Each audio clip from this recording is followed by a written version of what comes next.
taktik kejinya ya, cara-cara tidak terpujinya itu bahwa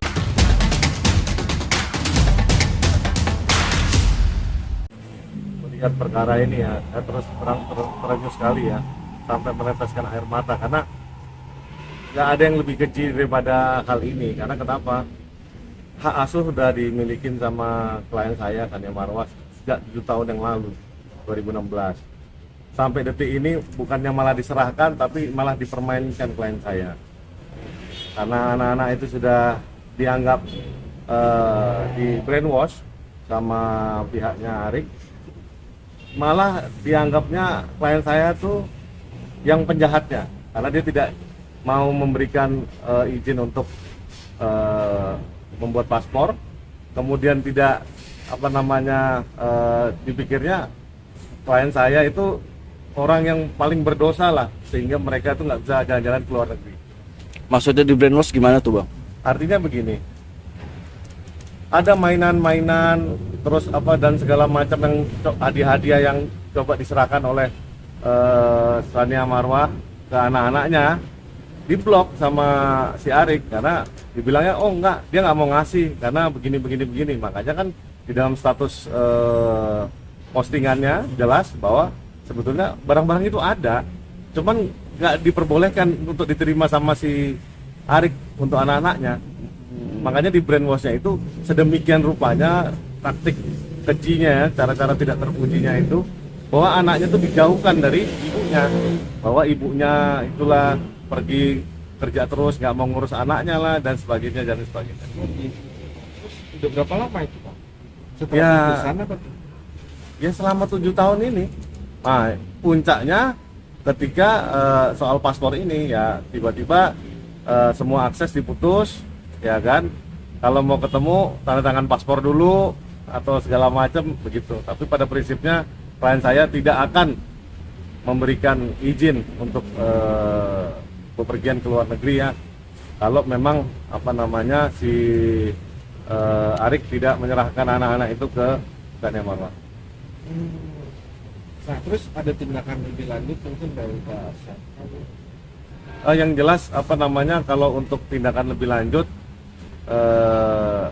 ya sudah pernah ya kita eksekusi si putusan berkekuatan hukum tetap itu ya. Akan tetapi kan hasilnya malah berbalik. Anak-anak itu sudah di brainwash, jadi dipikirnya si Sania Marwah ini penjahatnya, ketakutan, ya kan?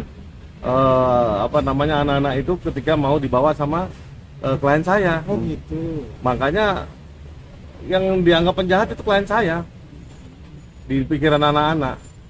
Makanya terus terang ini keji, perbuatan keji. Apa sih artinya adakah pembelaan dari pihak abang sendiri atas, maksudnya dibilang penjahat lah, seakan-akan Marwah ini ibunya seorang penjahat, gimana? Apa ada pembelaan seperti itu? Yang pencemaran nama baik juga?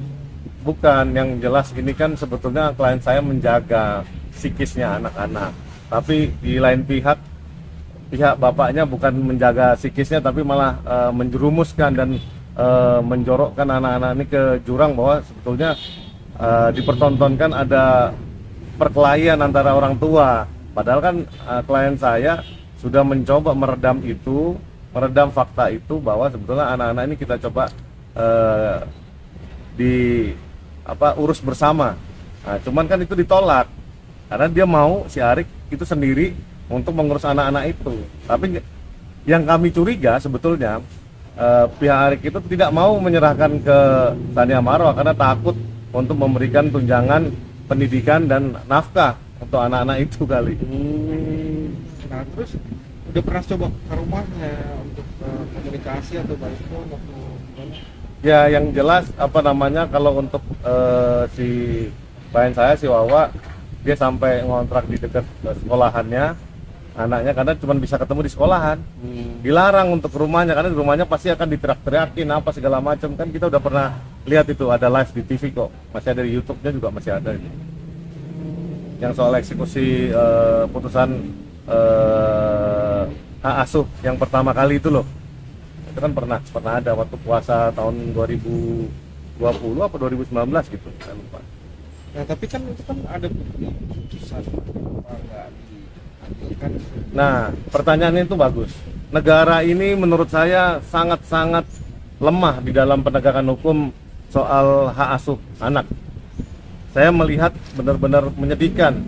Pasal 330 ayat 1 KUHP sendiri itu sangat tidak berdaya karena diinterpretasikan frase barang siapa di dalam pasal itu, kalau orang tua kandungnya yang mengambil alih